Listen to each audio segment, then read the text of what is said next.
Hello students, ಹೇಗಿದ್ದೀರಾ ಎಲ್ಲರೂ? Welcome to PW Kannada 9th and 10th channel and I hope you all are doing great. ಚೆನ್ನಾಗಿ ಓದ್ತಾ ಇದ್ದೀರಾ, ನಮ್ಮದು ವೀಡಿಯೋಸ್ ಎಲ್ಲ ಯುಟಿಲೈಸ್ ಮಾಡ್ಕೊಳ್ತಾ ಇದ್ದೀರಾ, ನಾವು ಹೇಳೋದು ನಿಮ್ಗೆ ಅರ್ಥ ಆಗ್ತಿದೆ ಅಂತ ಹೇಳಿ ನಾವು ಭಾವಿಸ್ತಿದ್ದೀವಿ. ಸೊ ಈ ಒಂದು video is very important again. ಯಾಕೆ ಅಂತ ಹೇಳಿದ್ರೆ these 8 habits which I am going to address in this video will definitely damage your brain if you do not take care of this. Okay, so please do avoid these 8 habits so that ನಿಮ್ಮ learning process ಹಾಗೂ the achievements ನೀವೇನೇನು ಮಾಡಬೇಕು ಅಂತ ಹೇಳಿ set ಮಾಡ್ಕೊಂಡಿದ್ದೀರೋ will go on a smooth basis ಅಂತ ಹೇಳಿ. ಹಾಗಾದರೆ first will get in to the point number 1 habit you might do or you may not do, but be careful if you're, if you have the tendency to do this anta heli. Staying in the dark too much. See, there are two things I should address here.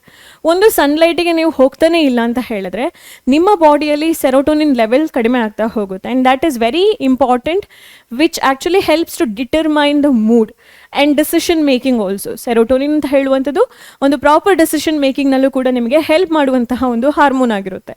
And if you do not get your self in the sunlight or enough quantity of light, ನಿಮ್ಮ ಬ್ರೈನಲ್ಲಿ ಇದು imbalance ಆಗ್ತಾ ಹೋಗುತ್ತೆ.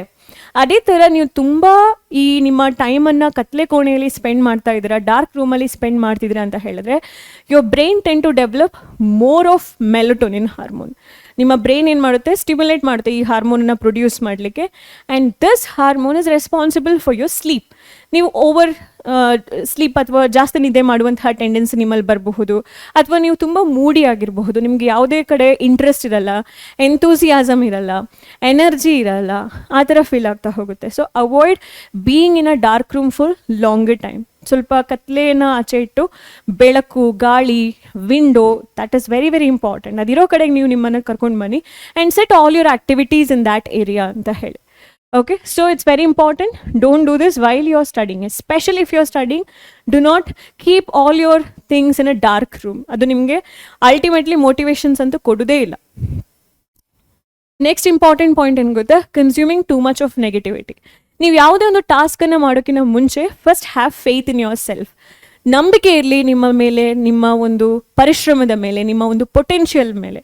ಅದು ಬಿಟ್ಟು ಬೇರೆ 4 ಜನ 4 ಥರ ಮಾತಾಡ್ಕೊಳ್ತಾರೆ ಅಂತ ಹೇಳಿ if you pay attention on people's talk, ಅವ್ರಗಳ ಮಾತಿಗೆ ನೀವು ಜಾಸ್ತಿ ಬೆಲೆ ಕೊಡ್ತಿದ್ದೀರಾ ಅಂತ ಹೇಳಿದ್ರೆ finally it leads to social anxiety, ಹಾಗೆ ಲೋ ಸೆಲ್ಫ್ ಎಸ್ಟೀಮ್. ನಿಮ್ಮಲ್ಲಿ ನೀವು ನಂಬಿಕೆಯನ್ನು ಕಳ್ಕೊಳ್ತೀರಾ, ನಿಮ್ಮಲ್ಲಿರುವಂತಹ ಆತ್ಮವಿಶ್ವಾಸ ನೀವು ಕಳ್ಕೊಳ್ತೀರಾ, ಮತ್ತು ಜನಗಳೇ ಹೀಗೆ ಅಂತ ಹೇಳುವಂತಹ ಒಂಥರ ಐಡಿಯಾಲಜಿಗೆ ನೀವು ಬಂದುಬಿಡ್ತೀರಾ, ಬಯಾಸ್ ಆಗಿಬಿಡ್ತೀರಾ, and you tend to be scared of being with people. ಜನಗಳ ಜೊತೆ ಬೆರೆಯೋದಕ್ಕೆ ನಿಮಗೆ ಹೆದರಿಕೆ ಆಗಿಬಿಡುತ್ತೆ. ಸೊ ಹಾಗೆ ಆ ಒಂದು ರೀಸನಿಗೋಸ್ಕರ ನಿಮಗೆ ಸುತ್ತ ಬೇರೆ ಬೇರೆ ಒಂದು ಸೋರ್ಸಸ್ನಿಂದ ಈ ನೆಗೆಟಿವ್ ಥಾಟ್ಸ್ ಬರ್ಬೋದು. ದ ಮೇನ್ ರೀಸನ್ ಅಥವಾ ಮೇನ್ ಸೋರ್ಸ್ ಯಾರಾಗಿರ್ತಾರೆ, your family members. Family members ಅಂತ ಹೇಳಿದಾಗ definitely not your parents but certain relatives. ಅಲ್ಲಿಂದ ಸ್ಟಾರ್ಟ್ ಆಗುತ್ತೆ ಈ ಒಂದು ನೆಗೆಟಿವ್ ಥಾಟ್ಸ್ ಅಂತ ಹೇಳುವಂಥದ್ದು. ಸುಮ್ಮನೆ ನಿಮ್ಮ ಒಂದು ಪೊಟೆನ್ಷಿಯಲ್ ಮೇಲೆ ಅವರು ಕೆಲವೊಂದು ಸಲ ಪೋಕ್ ಮಾಡುವಂಥದ್ದಾಗಿರ್ಬಹುದು, ಅಥವಾ ತುಂಬ ಲಿಟಲ್ ಆಗಿ ಮಾತಾಡುವಂಥದ್ದಾಗಿರ್ಬೋದು, ಮತ್ತು ನಿಮ್ಮ ನೇಬರ್ಸ್, ಮತ್ತು ನಿಮ್ಮ classmates. So these are the area where you spend a lot of your time ಅಲ್ವಾ. ಹಾಗಾಗಿ ಈ ಏರಿಯಾಸಿಂದ ತುಂಬ ನೆಗೆಟಿವ್ ಥಾಟ್ಸ್ಗಳು ಬರುತ್ತೆ. And the biggest one more sources the social media you follow. Social ಮೀಡಿಯಾದಲ್ಲಿ ಡಿಫ್ರೆಂಟ್ ಆ್ಯಪ್ಸ್ಗಳಿದೆ, different videos and the sources are coming. ಇದರಲ್ಲೆಲ್ಲದರಲ್ಲೂ ಕೂಡ ಕೆಲವೊಂದರಲ್ಲಿ ತುಂಬ ನೆಗೆಟಿವಿಟಿ ಸ್ಪ್ರೆಡ್ ಮಾಡುವಂತಹ ಒಂದು ವೀಡಿಯೋಸ್ ಇರ್ಬೋದು ಅಥವಾ ಒಂದು ಇನ್ಫಾರ್ಮೇಷನ್ಸ್ ಇರ್ಬೋದು. Try to avoid at least in your student life while you are learning for achieving your goals. ಅದನ್ನ ಆಚೆಗಿಡಿ. Okay, this is very important. It could be related to anything. Try to be positive throughout your life because being positive will always give you confidence. Okay, point 3, social isolation. ಇವಾಗಷ್ಟೇ ಹೇಳಿದೆ, S ದೋ ಕೆಲವೊಂದು ಜನಗಳು ಏನೋ family ಆಗಿರ್ಬೋದು ಅಥವಾ ಸುತ್ತಮುತ್ತ ಇರೋ neighbours ಆಗಿರ್ಬೋದು ಅಥವಾ ಕೆಲವೊಂದು ಫ್ರೆಂಡ್ಸಲ್ಲಿ though they bring out certain negative emotions, ಅಂಥವ್ರನ್ನ ದೂರ ಇಟ್ಟು ಮತ್ತು ನಿಮ್ಮನ್ನು ಯಾರು ಅಪ್ಲಿಫ್ಟ್ ಮಾಡ್ತಾರೋ, ನಿಮಗೆ ಯಾರು ಮುಂದೆ ಬರಲಿಕ್ಕೆ ಜೀವನದಲ್ಲಿ ಹೆಲ್ಪ್ ಮಾಡ್ತಾರೋ ಅವರ ಜೊತೆ ಒಂದು ಸ್ಟ್ರಾಂಗ್ ಆಗಿರೋ ರಿಲೇಷನ್ಶಿಪ್ಪನ್ನು ಬೆಳೆಸಿ. ಸೊ ಸೋಷಿಯಲಿ ತುಂಬ ಐಸೋಲೇಟ್ ಆಗಿ ಕೂತ್ಕೊಂಡ್ರೆ definitely it is going to develop certain, it is going to induce certain unhealthy habits. ನಿಮ್ಮ ಬ್ರೈನ್ ಏನು ಮಾಡುತ್ತೆ, ಅನ್ಹೆಲ್ದಿ ಹ್ಯಾಬಿಟ್ಸನ್ನು ಡೆವಲಪ್ ಮಾಡಲಿಕ್ಕೆ ಸ್ಟಾರ್ಟ್ ಮಾಡುತ್ತೆ. Okay, so try to be social with people who uplift your potential or maybe yourself. ನಿಮ್ಮ ಒಂದು self potential ಏನಿದೆ ಅದನ್ನ ಅಪ್ಲಿಫ್ಟ್ ಮಾಡುವಂತಹ ಒಬ್ಬರಾದರೆ ಒಬ್ಬರು ಅವ್ರ ಜೊತೆ ಸ್ವಲ್ಪ ಜಾಸ್ತಿ ಟೈಮನ್ನು ಸ್ಪೆಂಡ್ ಮಾಡಿ, share your emotions, share your feelings. ಅದೇ ಥರ ಬಿ ಮೆಂಟಲಿ ಹೆಲ್ದಿ ಅಂತ ಹೇಳುವಂಥದ್ದು is a very very important point. ತುಂಬ ಸೋಷಲಿ ಐಸೋಲೇಟ್ ಆಗಿದ್ರೆ somewhere you tend to develop certain traits of depression. So ಅದನ್ನು ಅವಾಯ್ಡ್ ಮಾಡಿ. Next, blasting your headphone with high volumes. ಇಯರ್ಫೋನನ್ನು ಕಿವಿಯಲ್ಲಿ ಫುಲ್ ವಾಲ್ಯೂಮ್ ಇಟ್ಟು ನೀವು ಹೆಡ್ಫೋನ್ಸ್ನಲ್ಲಿ ಮ್ಯೂಸಿಕ್ ಕೇಳ್ತಿದ್ರ ಅಂತ ಹೇಳಿದ್ರೆ, this is happening with everybody, including us and including students, including all the age of people. ಕೆಲವೊಂದ್ಸಲ to overcome that environments negativity ನಾವೇನು ಮಾಡ್ತೀವಿ, ಇದನ್ನು ಇಟ್ಕೊಳ್ತೀವಿ so that we should not hear external noise ಅಂತ ಹೇಳಿ. ಬಟ್ ರಿಮೆಂಬರ್, ಹೀಗೆ ಮಾಡೋದ್ರಿಂದ the ಆ ನರ್ವ್ ಏನು ಕನೆಕ್ಟ್ ಮಾಡುತ್ತೆ ನಿಮ್ಮ ಕಿವಿಯಿಂದ ಬ್ರೈನಿಗೆ, ಆ ನರ್ವ್ದು ಹೆಸರು ಬಂದು ಮೇಲಿನ್. ಈ ಮೇಲಿನ್ ಶೀತ್ ಅಂತ ಹೇಳುವಂಥದ್ದು ಡಿಸ್ಟ್ರಪ್ಟ್ ಆಗುತ್ತೆ. So that volume, if it is above 110 decibel, it is going to damage the protective insulating myelin sheath of the nerve cells which carry signal from ear to brain. So ee ಒಂದು nerve cell damage ಆಯಿತು ಅಂತ ಹೇಳಿದ್ರೆ, no more signals will reach your brain and eventually ಆ ಒಂದು permanent ಡೆಫ್ನೆಸ್ಗೆ ನೀವಾಗೆ responsible ಆಗ್ತೀರಾ. So always do not raise the volume of your earphone than it is required. Okay, remember this point, which is very important. Poor sleeping habits. ನಿದ್ದೆ ಕರೆಕ್ಟಾಗಿ ಬರ್ತಿಲ್ಲ ಅಂತ ಹೇಳಿದ್ರೆ, it is going to affect your mood, point number 1, and also your memory and decision making. Students ಲೈಫ್ನಲ್ಲಿ memory plays a huge role.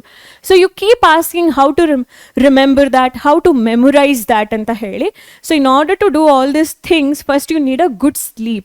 If you have a good sleep, then your brain will balance the task of memorizing whatever you have learnt. ಆಯಿತಾ? ಅದೇ ಥರ decision making, ನಾನು ಯಾವ್ದು ಓದಬೇಕು, ನಾನು ಯಾವ್ದು ಮಾಡಬೇಕು, ನಾನು ಎಷ್ಟು ಓದಬೇಕು, what am I learning and how do I learn, how should I spend the time, ಈ ಎಲ್ಲ ಡಿಸಿಷನ್ ಮೇಕಿಂಗ್ ಸ್ಕಿಲ್ ಏನಿದೆ ಇದು ಸ್ಟೂಡೆಂಟ್ ಲೈಫ್ನಲ್ಲಿ, which is very important. Even in examination hall, the decision making will help you what answer you should produce in the paper, right? So ಇದಕ್ಕೆಲ್ಲದಕ್ಕೂ ಕೂಡ sleeping is, quality sleep is important.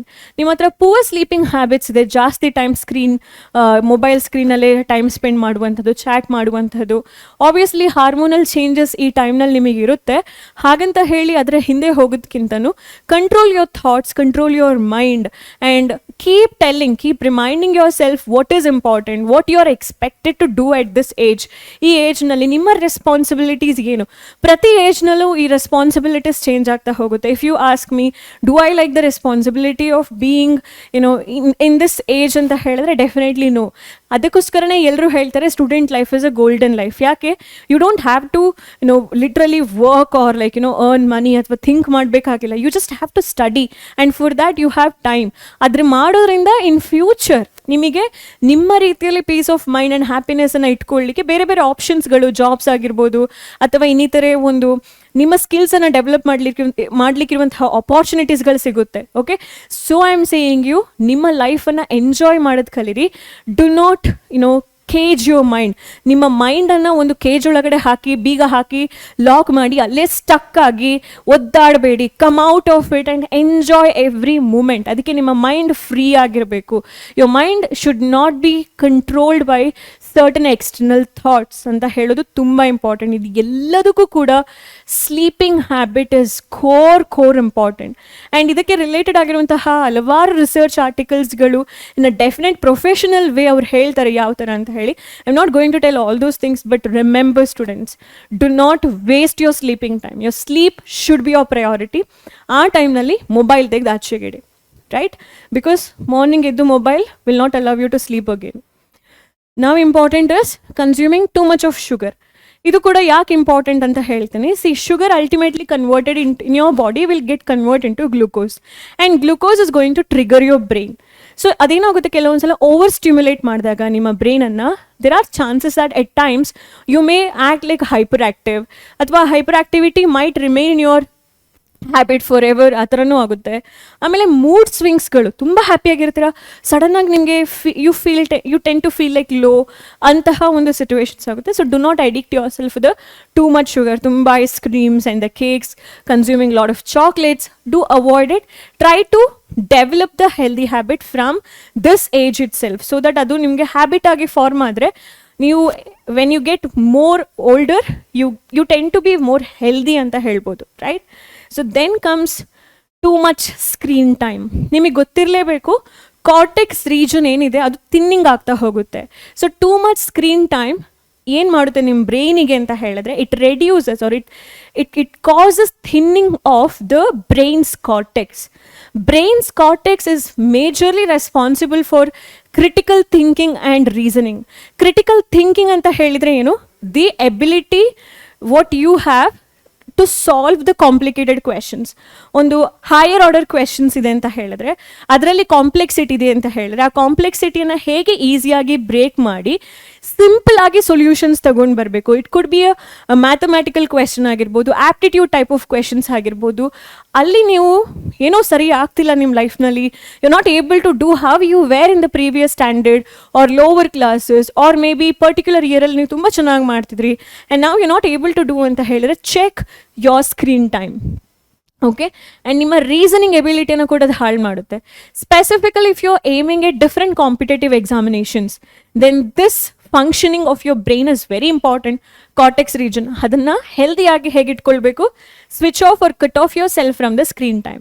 This happens in children who expose to the screen time more than 7 hours in a day. So ಅದನ್ನು ನೀವು calculative ಆಗಿ avoid ಮಾಡ್ತಾ ಬನ್ನಿ. Okay, then comes important thing, barely moving throughout the day. ನೀವು ಕುತ್ಕೊಂಡ ಜಾಗದಲ್ಲೇ ಕುತ್ಕೊಳ್ಳುವಂಥದ್ದು causes certain irritation in your whole body. ಆ ಇರಿಟೇಷನ್ಸಿಂದಾಗಿ ಮತ್ತೆ ನೀವು ಪ್ರೊಡಕ್ಟಿವ್ ಆಗಿರಲಿಕ್ಕೆ ಸಾಧ್ಯವೇ ಆಗೋದಿಲ್ಲ. ಆ್ಯಂಡ್ ಮೂಮೆಂಟ್, ನೀವು ಸಣ್ಣ ಎಕ್ಸಸೈಸ್ ಮಾಡುವಂಥದ್ದಾಗಿರ್ಬೋದು, involving your self in certain activities, games ಆಗಿರಬಹುದು, is very important. So try to inculcate at least 30 minutes of walk or exercise or doing any other activities. ನೀವೆಲ್ಲಾದರೂ ಹೋಗಿ ಬರುವಂಥದ್ದಾಗಿರ್ಬೋದು. That moment is very important for you to keep your mind in active mode ಆಗಿರಲಿಕ್ಕೆ, ಮತ್ತು ನಿಮ್ಮ ಪಾಸ್ಚರನ್ನು ಕೂಡ ಅದು correct ಮಾಡ್ತಾ ಹೋಗುತ್ತೆ. ದ ಸೇಮ್ ಪ್ಲೇಸ್ನಲ್ಲಿ ನೀವು ಕುತ್ಕೊಂಡಿದ್ದೀರಾ ಅಂತ ಹೇಳಿದ್ರೆ, ಮೇ ಬಿ 1 hourನಲ್ಲಿ ನೀವು ಕರೆಕ್ಟಾಗಿ ಕುತ್ಕೊಳ್ಬೋದು. The rest of the hour you may not focus on your posture, which is going to again affect your health. So remember that ನೀವು ನಿಮ್ಮ ಒಂದು ಡೇ ಟು ಡೇ ಆ್ಯಕ್ಟಿವಿಟೀಸ್ನ ಮಾಡ್ತಾ ಇಲ್ಲ ಪ್ರಾಪರ್ ಆಗಿ ಅಂತ ಹೇಳಿದ್ರೆ, that is again going to affect your brain's functioning. So ಈ ಒಂದು ಮೂಮೆಂಟ್ನಲ್ಲಿ ಸ್ಟೂಡೆಂಟ್ ಲೈಫ್ನಲ್ಲಿ ನಿಮಗೆ ಒಂದು ಗೇಮಿಂಗ್ ಅವರ್ಸ್ ಇದೆ, PT hours ಇದೆ ಅಂತ ಹೇಳಿದ್ರೆ, ಡೂ ಇನ್ವಾಲ್ವ್.